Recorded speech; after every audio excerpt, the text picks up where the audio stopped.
So welcome everyone to this Physical Society Colloquium. Today we have a very special Physical Society Colloquium organized in collaboration with MGAPS.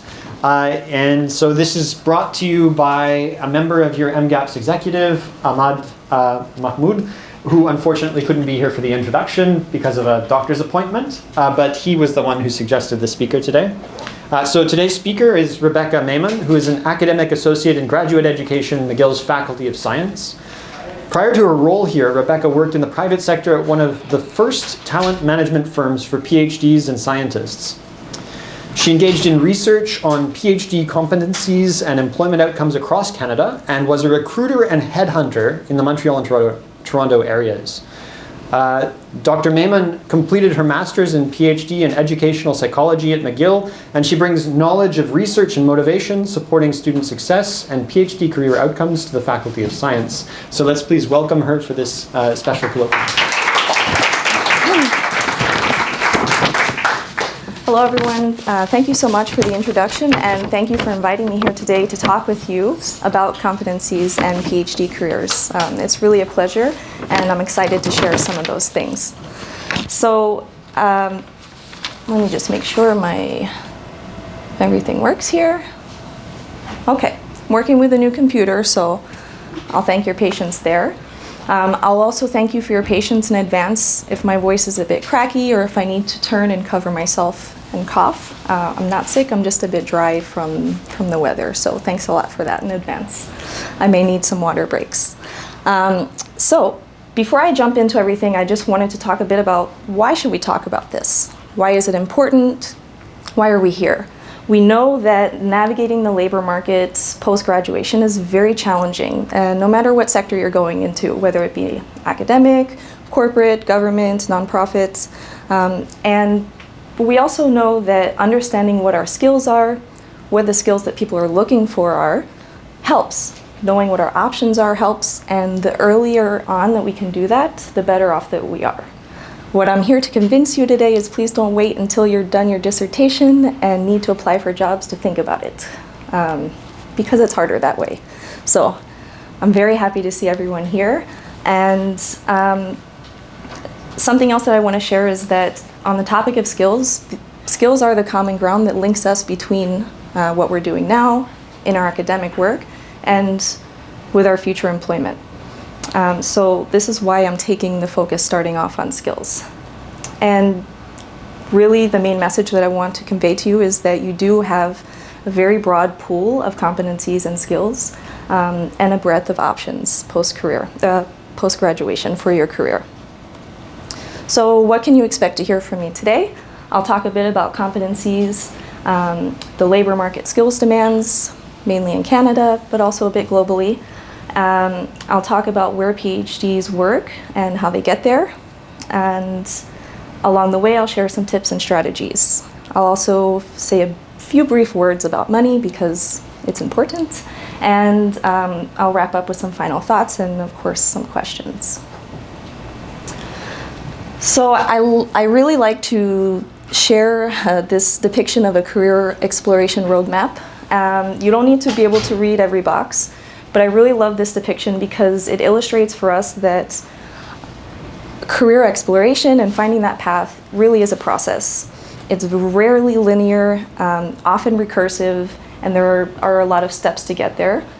One step at a time is all you need to do, but it's to remind us that it does take time to do those things. So I really do like that illustration. So I also just want to remind you that no matter where you are in the point in your career, if you're just starting off at that first step or thinking about it, or if you're further along, just to take a bit of stock and to see where you're at. Am I more in kind of self-assessment mode? Am I further along where I'm trying to expand my network? And even if you're just taking the first step, that's great, and that's all that you need to be doing for now. So I will share some data today with you from a handful of reports, and before I jump in to the talk, I just want to share what the sources of those data are. So I'll be sharing some data from the PH Detectives report, which is a study conducted by Ad Hoc Talent Management in 2019, where they surveyed PhDs across Canada, as well as employers who hire PhDs and work with them. So that's a great source of data because the employer data is pretty rare in Canada. I will also be sharing some data from the McGill Trace project. If you're not familiar with Trace McGill, was 2019. They did a large data scrape of PhD alumni from McGill who had graduated between 2008 and 2018, and they tracked their employment outcomes, right? So where are they working? And this is a great source of data for us to look at.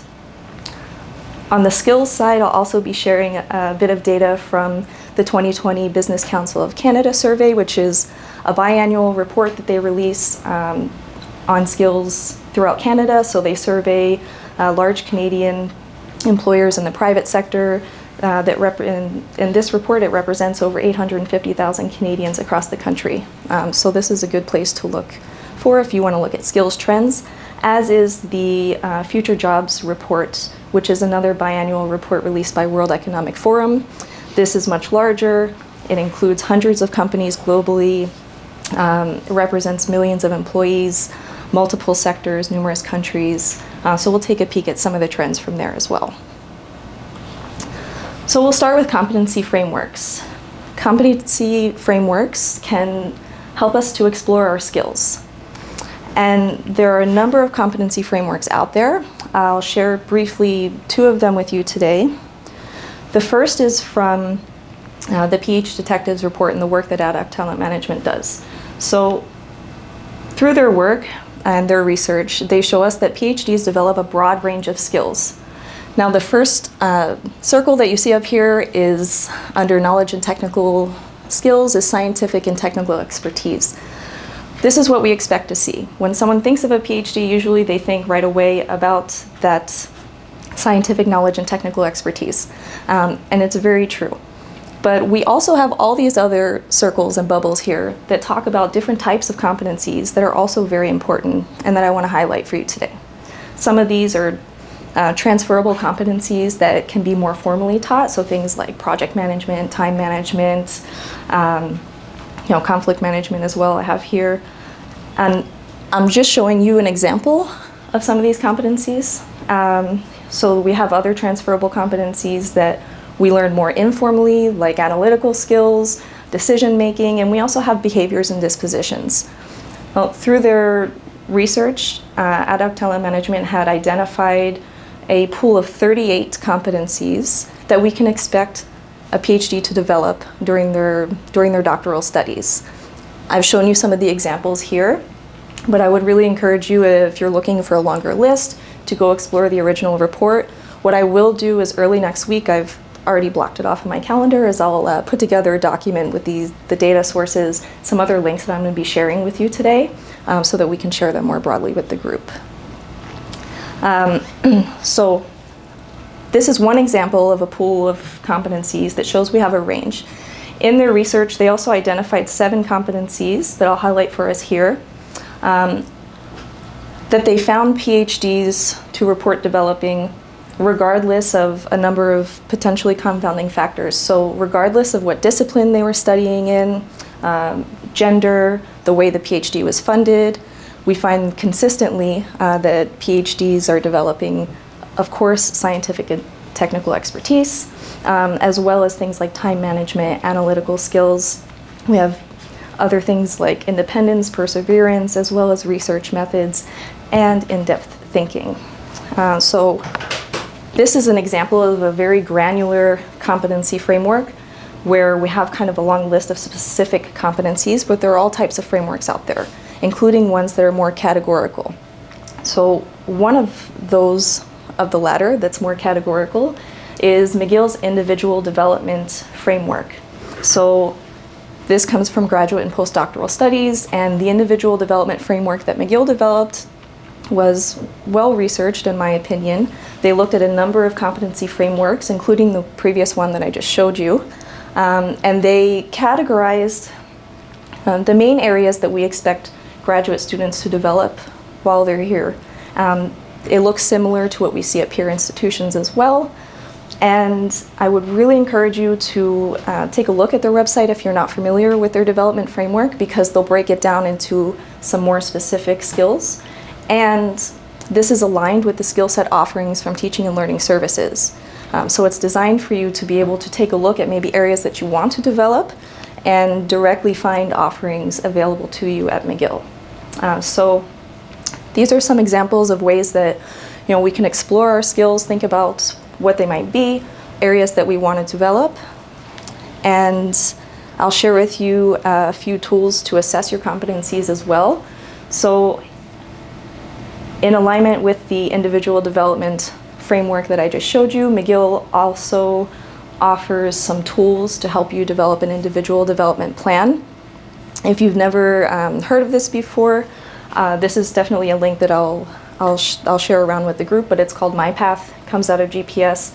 It's not mandatory to do it, but it's a great tool to check out. There's exercises in there to help you to reflect on your interests, your values, so do some goal setting, but also to do some skills assessment, right? So figuring out what is my skills toolbox, what do I have, what do I want to grow? If you want some other options, there's also my IDP, which was developed by Science Careers. It's free. You can search for it on their website, and that's another kind of skills inventory available to you. And aside from those formal tools, also just taking a look through your CV. What have I done the past year, the past few years, wherever you're at? And kind of trying to take stock and pull out some themes of what you've been doing that maybe are skills you hadn't thought about articulating in the past. If you find a friend, a lab mate, a classmate who's kind of where you are in that process, it can be helpful to kind of have those conversations and take a look at each other's too. Sometimes someone else will see something that you didn't think of, because it's your own stuff. So once we've had a chance to check in with what our skills are, maybe where we want to go, how we want to develop them, this is the next direction that I'm going in. So I'd like to talk a bit about how do PhD competencies align with employer needs. So there's a lot going on here, but I'll just walk us through one or two important points. This is data from the PhD Detectives report again. And I had mentioned that they surveyed PhDs, but they also surveyed employers who hire PhDs. So in the first two columns, we have PhD data. The first column is when they asked PhDs, what skills did you develop during your doctorate? And then the colored bars are those different types of skills that I mentioned. So again, things like time management, conflict management, communication, networking, all those other behaviors and dispositions, as well as metacompetencies. So metacompetency would be something like your ability to regulate your learning. Right? Can you learn on your own? Will you be a lifelong learner? Those types of things. And then they ask PhDs, well, when you go into an interview with a potential employer, what do you value most? What do you want to communicate with them? And then they ask employers, so of the most recent PhD that you hired, why did you hire them? What skills did you hire them for? And finally, of those recent PhDs that you've worked with, what could be improved? So something that's very clear here is that both sides highly value the scientific knowledge and expertise, as they should. So if you're at the interview stage, it's because they already know that you have this expertise. Yeah, sure, they're going to validate it. Maybe during some tests, for sure you'll answer questions about that. However, something that I want to highlight is that the difference between those other transferable competencies that are valued by PhDs and that employers are looking for. So I'm not telling you to stop talking about your expertise, because this is what makes you special. But I would try to encourage you to make space to think about those other transferable competencies, practice, talking about them, thinking about how they fit in with your expertise, and trying to communicate that when you are talking with future employers. Something that I see often is from employers are comments on this. I do have a quote here from the Business Council of Canada survey, and they say that they're great technically, but soft skills, things like presentations, crucial conversations, problem solving, and resilience could be improved. Maybe I would not use soft skills and call them more critical skills. But this is a consistent theme that I've seen from employers during my previous work, in other research, employer interviews. There's also research that MyTax does as well. And those types of skills are consistently the ones that come up. So just something to keep in mind. More on what types of skills employers search for. This is some data from the 2020 Business Council of Canada report again, where they're asking employers across Canada, what skills are you searching for? Here I'm showing you what they're searching for entry-level and mid-level hires. And the great news here is that these should look familiar because they're the ones I've been talking about from the other study that shows the pool of competencies that we develop during our graduate training. So, you have these skills. Maybe we're still developing them, right? Those types of skills, they're things that we continue to develop throughout our careers. We don't just attend a workshop and say, chick, I am a professional leader now. Like, we're always building them. But, they are skills that you're developing, that you have, and that employers are looking for, right? So this is a good thing. One thing I will highlight to your attention in the difference between entry-level and mid-level hires is this industry-specific knowledge and experience. So what does this mean? It means that having a little bit of either experience if you had a chance to do a short internship, or if not, even if you have taken the time or effort to expand your network into an industry, this will help you. Getting to know the industry, researching areas that you think you want to go, meeting with people who work there, and being able to just understand, what are the pain points in this industry? How can I position myself as a problem solver? How can I use these skills that now that I know which ones I have because I've assessed them, and present them as, solutions. So this is, a case that I would make for informational interviews, other opportunities just to get to know different industries where you think you might want to go. And it's super helpful also for learning the language. I can talk more about informational interviews later, but it's a great opportunity to kind of learn the language of an industry, because sometimes you can be talking about the same thing and using different words and it doesn't connect. So that's something also that I would encourage you to keep in mind. And just a last slide with some data on skills trends. This comes from the World Economic Forum. So this is more global, but what I do want to highlight is that these skills should look familiar as well, right? We see critical thinking and analysis, problem solving, things related to management, and these are skills that they're expecting to continue to be looking for in the coming years, particularly because we are in the midst of a fourth industrial revolution, which means that these types of skills, the deep thinking, communication, teamwork, being able to work with people, we are going to expect those to continue this trend in the coming years. But again, skills that are within your toolbox.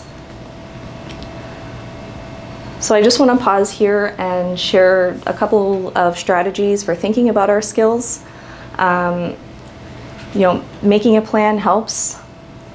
I know it's really hard. We're busy. You all are doing some great things, some great research, and it really is hard to block off even a little bit of time in your calendar to reflect, think about what the future holds, how the skills that you're developing are going to play into that. But it really is worth it. So some of those tools that I mentioned, just reflecting on our goals, our interests, our values, doing a skills assessment helps. Once you do that, gathering more data, so talking with peers, lab mates, colleagues, other people about your skills, either for yourself or just generally about areas you want to develop. It provides opportunities to share resources. Maybe you're going to hear about workshops that you didn't know about or jobs you didn't know about, or maybe have somebody to go with you and have a little extra motivation there. And finally, I have written here practice, and what I mean is when you're comfortable talking about your skills and your interests, start talking about them with other people. It could be a family member, a friend, someone in your program, eventually, hopefully, someone that's working in an industry you're interested in. But the practice is really helpful because the first few times we try to articulate those things, it's kind of awkward. And I mean, I remember personally it was not fun.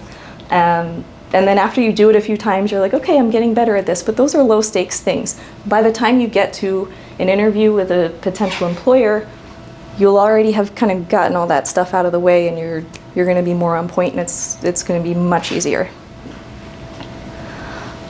So how do PhDs and employers meet? Now that we've talked about skills, this is some data from the Business Council of Canada again, and really I just want to talk about number one, which is through employee referrals. But basically this is their network, right? I've seen numbers often before that talk about like 70% of the jobs, kind of the jobs that are out there not even really being advertised. And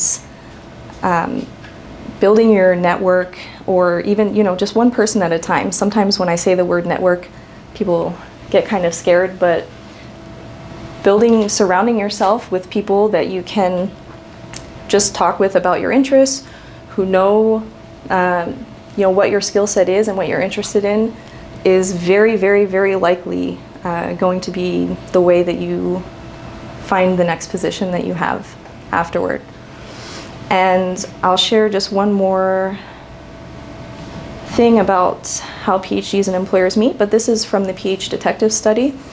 So in this case, they're asking the employers who hired PhDs. You'll notice that the biggest chunk here is it's applications, so job advertisements is the word. It's very tiny on my screen. And that the second largest chunk of that pie is the employer's network. I would hypothesize that if we had stronger connections between our networks in the academic sector and the corporate sector, that probably those would be reversed. Because when we pose that question to PhDs, typically the most frequent response we get is through my network. I found my job through a friend, through somebody. Often it's somewhere you didn't really even expect. It could be like a neighbor, the person that cut your hair, and you were just telling them what you do because you're practicing telling people what you do, and they're like, oh, well, I know this person, and really it happens like that so often. So these are some data that I'm using to try and convince you to talk with people about what you do and what you're interested in. Moving on, I'd like to talk a bit about where PhDs work. So first I'll talk about Canada, more data from the PH Detectives reports, and this looks at where PhDs are working in Canada in research and development roles, so R&D roles and non-R&D roles. And I really like sharing this figure because when people talk about PhDs, typically they expect, oh, okay, well, PhD, research.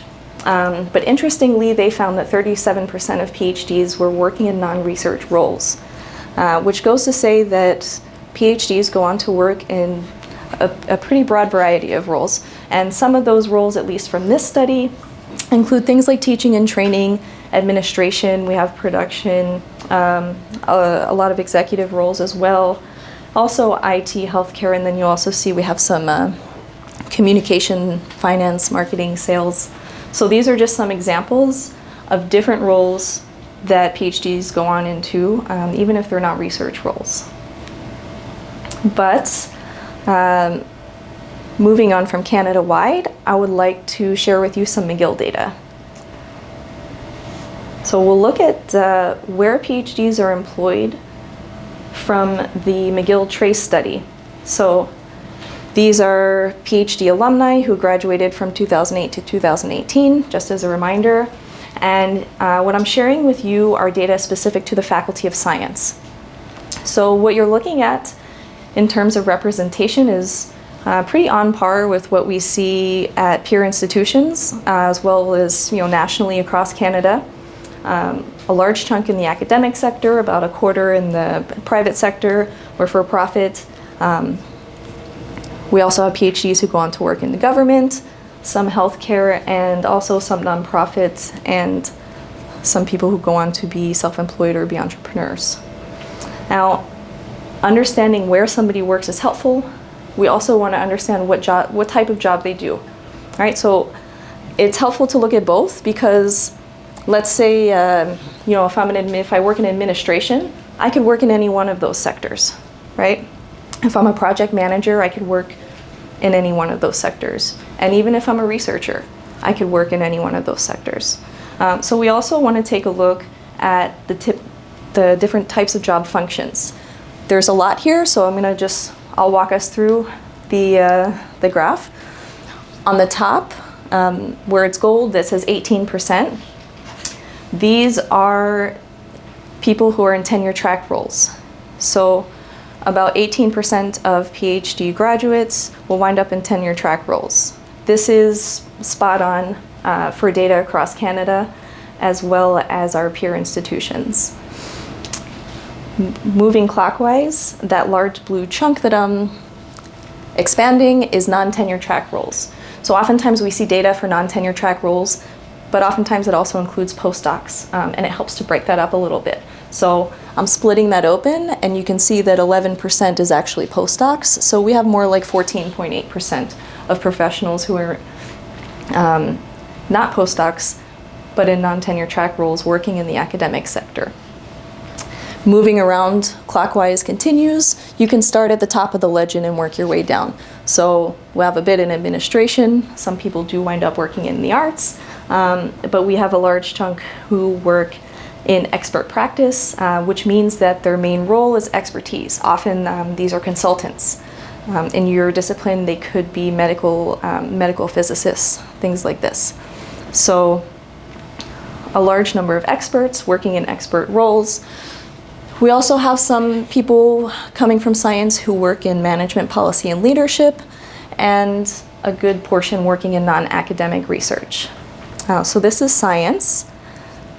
I always like to share kind of bigger picture, smaller picture things, because if we only look at physics, it's great to see where people have gone, but if we only see where we've been, we might miss out on other places that we could have gone, right? So I wanted to show a larger picture, but I'll also share with you some of the McGill data specific to the Department of Physics. So looking at physics PhD alumni between 2008 and 2018, it looks fairly similar, except you'll notice you have a larger chunk working in the for-profit sector. I'm sure this is not a surprise for many of you, but it's really nice to just be able to see what the breakdown is. We also have people working in government, some healthcare, and some people who are also self-employed. But this is useful because for you to know that people are going across sectors, and also useful for people like myself, your supervisors, people who work in your departments, to understand how we can help prepare you. And looking at the different job functions of physics alumni, I don't have the postdoc breakdown here, but if we're interested, I can always try and take a look and come back to it. But going around clockwise, starting at the top right, we have 27.6% in non-tenure track roles, which this number does include postdocs. And you have about 13% or so in tenure track roles. So a little bit less than the average that we see for science and across Canada. But you have a very large proportion working in expert practice, right? So again, management, policy, and leadership, also good representation, and non-academic research as well. So I'm sharing this with you to give you an idea that we have alumni who have come from your department who work in a number of different sectors, but also in a number of different types of jobs. I'll share with you just briefly some job titles with some caveats. So If you're just getting started and you kind of don't really know where to start, sometimes job titles can be helpful, right? And giving you some direction. Where can I look? What types of skills are expected of people in these roles? Lots of data scientists, some medical physicists, consultants, people who founded their own company, a number of VPs, data scientists I already mentioned, but you also have engineers, architects, and I'll let you read the rest while I give you a little bit of caveat about job titles.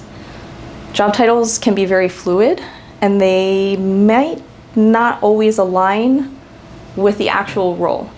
So if ever you get to the point where you're looking at positions, I would really encourage you to focus on the tasks and the skills that they're asking for to complete those tasks more than the job title.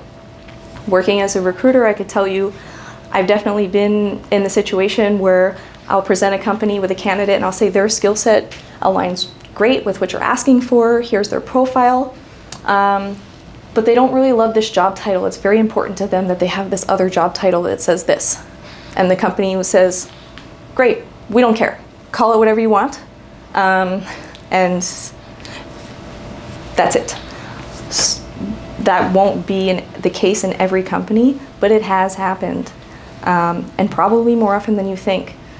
Being in the position of a recruiter, I've also written the job postings, and the company will say, whatever title you think is going to be the most attractive to the people that we're trying to get, just write it. So sometimes it's not even the company that's writing the job title. So I want to share that with you just to kind of let you know that job titles can be helpful in giving us some direction and exploration, but they're not definitive. So talking about the labor market, just a few strategies for career exploration. There are data sources available at your institution. We're all from McGill, so I'll point to a McGill Trace study. There are also data available more nationally. I shared quite a few things from the PH Detective study, but there are also other reports. I have up here Degrees of Success, which is from the Canadian Council of Academies, which is a recent publication that talks about all kinds of issues with PhD transitions into the labor market. And the Conference Board of Canada has also published on this, so there is information out there for you. And there are also a number of podcasts, mentorship networks, a lot of groups on LinkedIn as well. I have up here the McGill Trace study again because I shared with you quantitative data, but they also publish narratives on their website.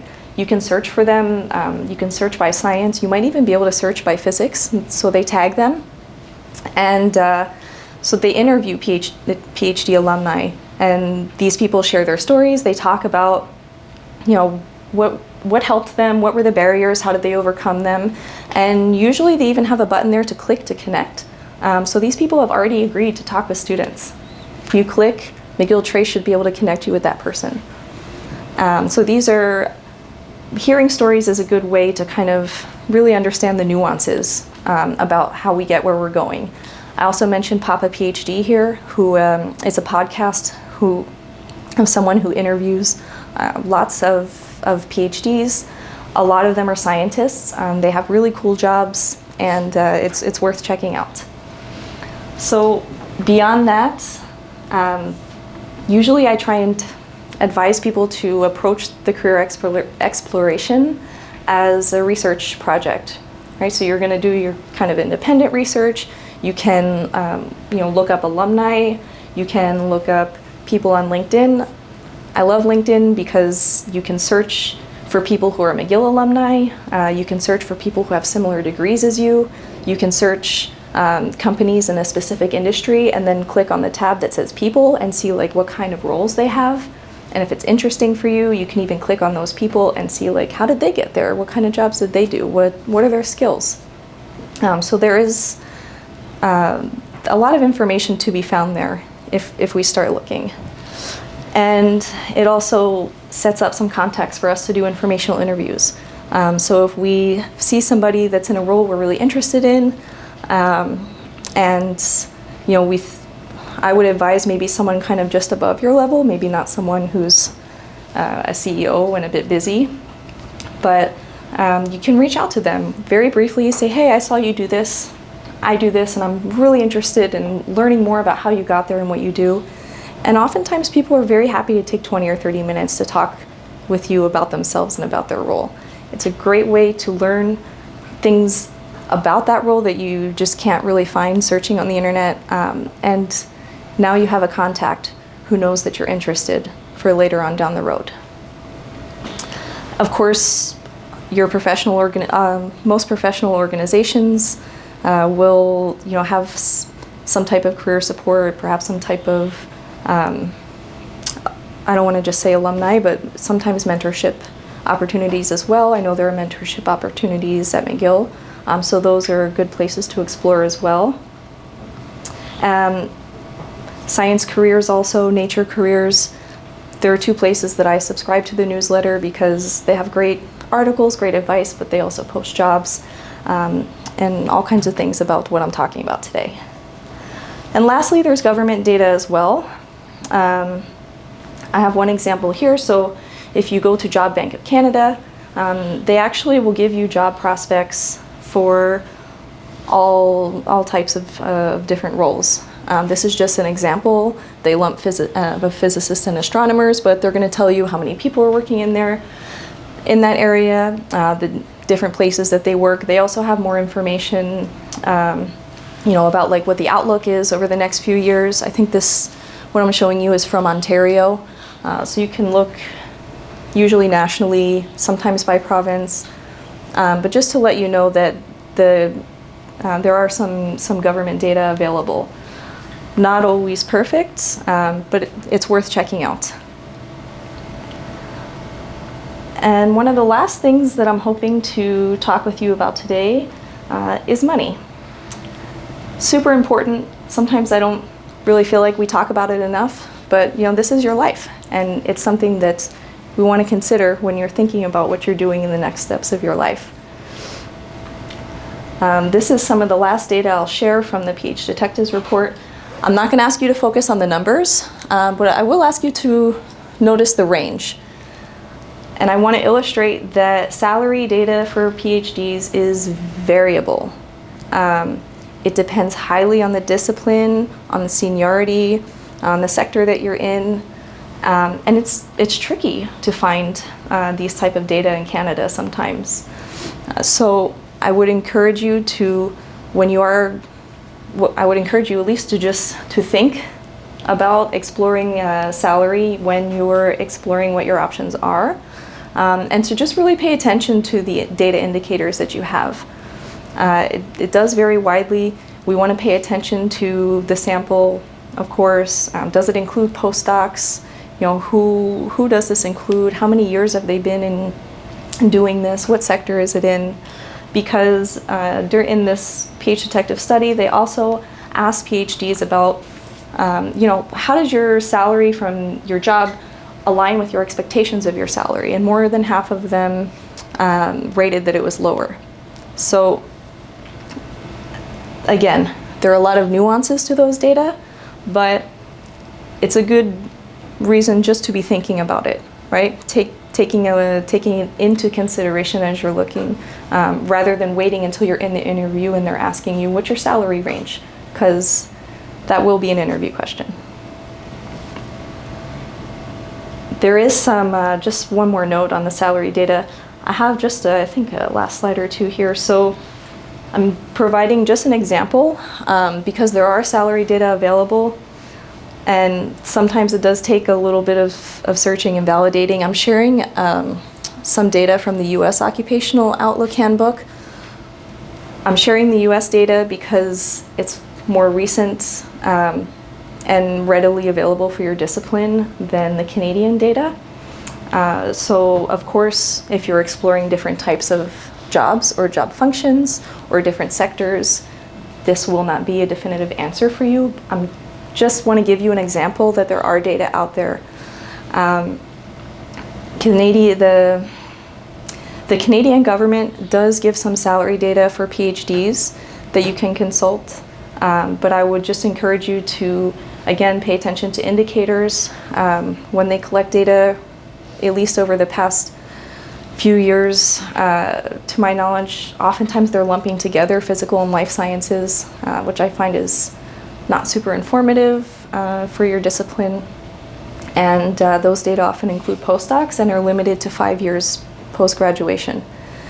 And it's very frustrating because, well, most of you do postdocs.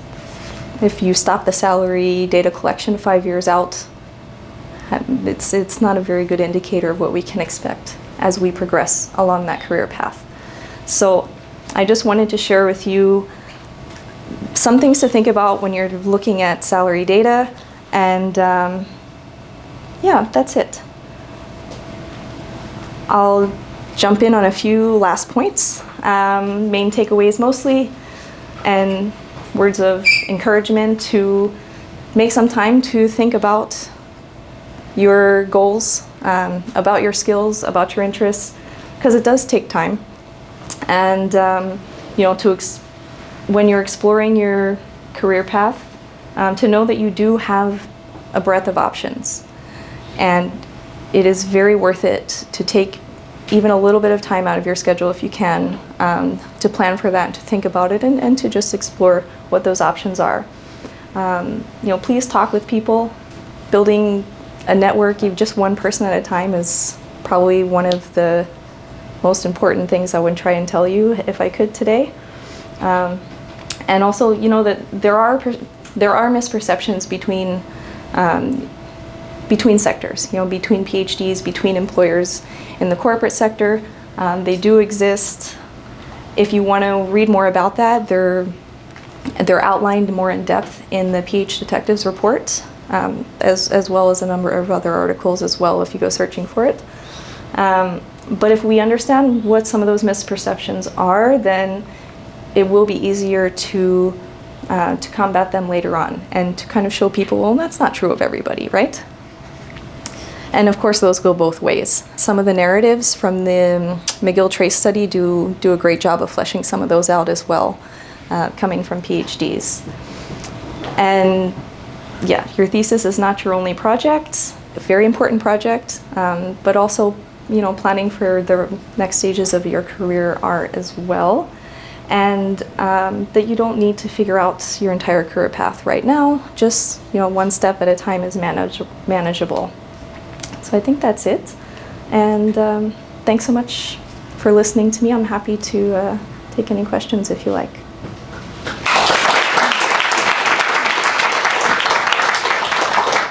Thanks a lot. There was a lot of interesting information. I'll make an announcement just before I start the question period. There will be an après colloque today. So Dr. Maymon will be available for about half an hour following the colloquium. If you prefer to ask your questions in a more intimate setting, you're welcome to do that. But if anyone is willing to put their question on video, please raise your hand and I'll walk around with the microphone. And if no one has an immediate... Oh, there is one here. So I have two small questions. First of all, where did CEGEP teachers fit in your statistics? That's one question. The second question is, do you also have statistics about where in the world McGill graduates ended up?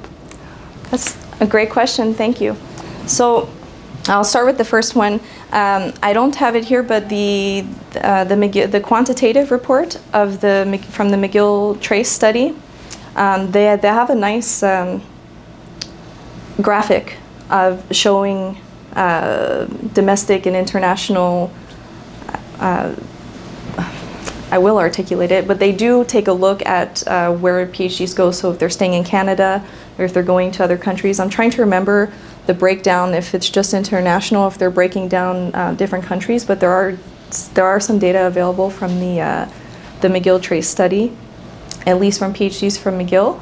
I do know that there are some reports available more on the Canadian data, I believe, about those who remain in Canada and who go out, but I would need to look into it a bit more to recall the exact numbers.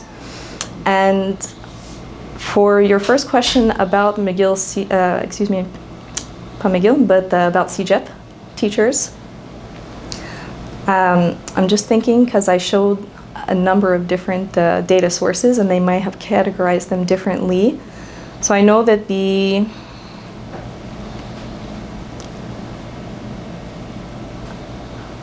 we can double check. I believe that the McGill trace study includes the CGEP teachers in the academic sector because they have a separate section that was like a tiny, tiny slice of that pie that's educators, but K through 12.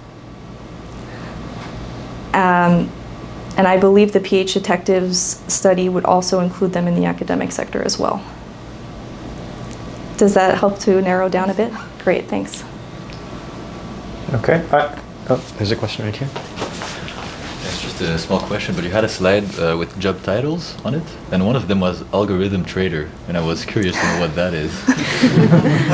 I think maybe we should speak with the Graduate Society about reaching out to that person and inviting them for a panel. So the data that I provided there were data from the data scrape that they had done at Trace McGill.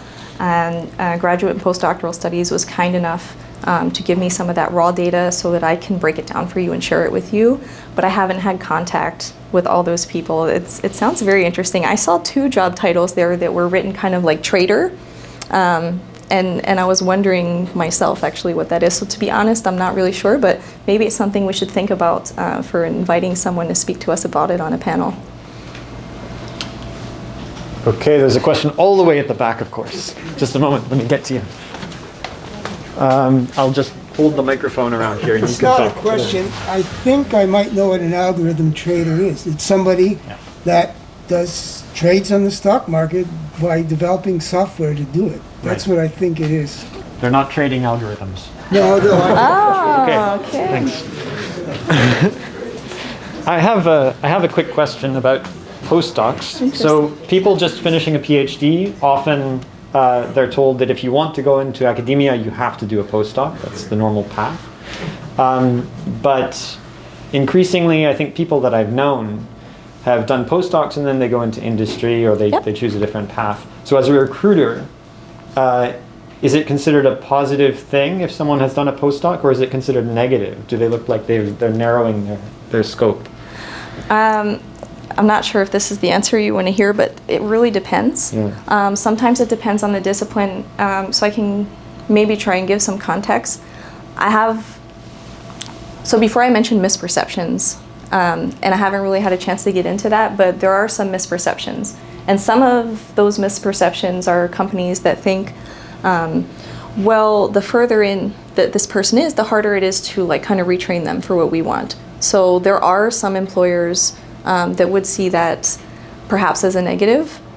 Personally, I wouldn't, because I think that a postdoc is a very valid professional experience, and it's just the title really that's different. So I always argue the counter. Okay. But when I said it's discipline specific is because I've also worked with employers that were hiring postdocs, and this was more for bench work. So private R&D companies that are looking for research roles, hiring people who are postdocs. Okay. And that was a good thing because they were looking for that extended expertise. Okay, thank you. There's one more question here. So early on in the talk, you discussed the skills that employers said that we lacked on average. And in that quote that you shared about the soft skills that PhDs lacked, problem solving was one of them, which I found surprising because as PhD students, it's marketed to us that we're going to be amazing problem solvers. So but I think maybe it's like a miscommunication between what we think problem solving is and what employers think it is. Yeah, you're starting to So what is problem answer your solving question. in industry or not in the academic world? Yeah, this is the fun part. Context is so important, right? It's easy to talk about skills, but it's hard to really understand what they are or what they mean without context. And even if we're trying to break it up into like, okay, our academic understanding of problem solving and industry understanding of problem solving, it's going to split into 100 more pieces between industries, and even within industries, what one company sets the bar as, another company has a different setting, right? So there are a few things, and you started to flesh them out. Sometimes it's kind of a miscalibration on our part, where we often think and we're told that we're good communicators, and we are good communicators.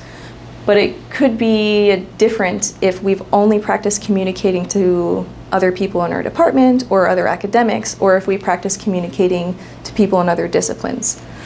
So really, I think the best way to calibrate your judgment of your skills is to practice them in different contexts.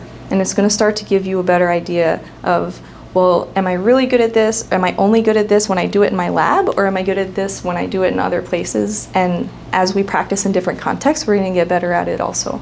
So sometimes it's miscalibration. I hear a lot of employers complaining that we're too verbose and we can't get to the point, and we take forever to explain things, even though we're good communicators, right? So there's a bit of truth. And then sometimes it's misperceptions or miscommunications, right? Maybe this person really is a good problem solver, and there's miscommunication in the language that they're using, or they're taking too long to get to the point, and the employer is like, you know what, it's not working. So I hope that I'm helping to answer your question, because it's a deep dive, but it could be a few things. It could be the actual skill itself needs more fleshing out, and like I said, these are lifelong things. Sometimes it's the case that the perception on the other side is that we're kind of not meeting that target, but there are other things influencing that, like your boss didn't communicate expectations, things like this, or maybe we're using different language to talk about the same thing, and it seems like we're not really meeting. But it's really a good point that you raised, because there's a lot of nuance to that. Can I ask about one more thing I was very curious about? When you showed this slide of the pie chart of where PhDs went after finishing in science at McGill, so everyone I guess there was a large survey of more than 1,000 people who got PhDs in science at McGill, but then was it 13% said that they were artists or working as artists? Did I understand that correctly? It can't be 13. There was some very large chunk of the pie. Okay, I was just going to ask if this was self-reported or if it was categorized in some very broad sense. Right, okay, so those data are as a data scrape. Yeah. They did do some self-reporting surveys, but it's a much smaller number. So that 1,038 is actually the number of PhDs who graduated from McGill in that time frame. Yeah. And that's why we have a chunk of like unknowns that's around 9% or so. Okay. I thought that artists were like... I may have misread the colors. I think they were... Sorry. There's so many there. If Yeah. anybody has, advice on showing that to you in a better way, I'm happy to hear it, because I'm still kind of figuring out the best way to show that as well. I think that we had around 13% in doing non-academic research, and like 0.5% as artists. Okay, I misread the colors. Yeah, that would be thanks. a huge shock though. Yeah. Okay. Well, if there are no other... Oh, there's one more question, and then I think that'll be the last one. So you've given a lot of really helpful tips for PhD students. So for the professors, what can we do better? Yeah, thanks so much for asking that. I mean, in my previous job, I've done an entire talk for supervising faculty. There are things that you can do. Of course, you can't know everything about the labor market and everything about everywhere that they go, and be an expert in your field. That's two jobs. The first one thing I think that's helpful is even just communicating to your students that you support their career exploration and whatever looks like success to them, right? So wherever it is that they want to go. Asking them, prompting them, have you thought about what you're going to do after this? I remember the moment that my supervisor asked me that, and it was one question, but the light bulb ticked. And I mean, I didn't know what I was going to do, but I was like, that's a really good question. And I kind of like dived into this. And as I realized that, oh, this happens to everybody, like I need to start sharing this. And now I'm lucky enough to have a job to do it. But even just asking, making sure that they know that it's okay to make time to work on those things. Oftentimes there's a lot of pressure from supervisors to only be working on their research, which of course that's why they're here. So I'm not telling you to to not do that, but letting them know that you support career exploration and that it's important. And also by sharing with them that my role in the faculty. So my role in the faculty is also to support our students in that way. I'm happy to come to your department to talk about more specific things or to explore other things with students. I also have monthly office hours that I have available to meet with students to talk about those things as well.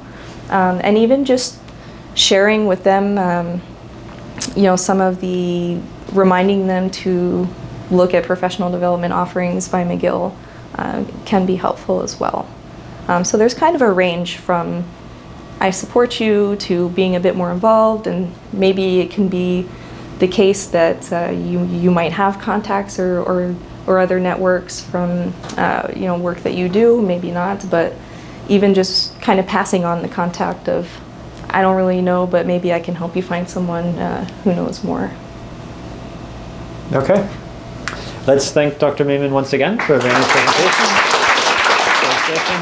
And just a reminder, there will be an après-colloque, but Dr. Maymon has to leave promptly at 5 p.m. So the après-colloque will be available for people who are not faculty members. All the students, undergraduates and graduates who want to can go and meet in the lounge.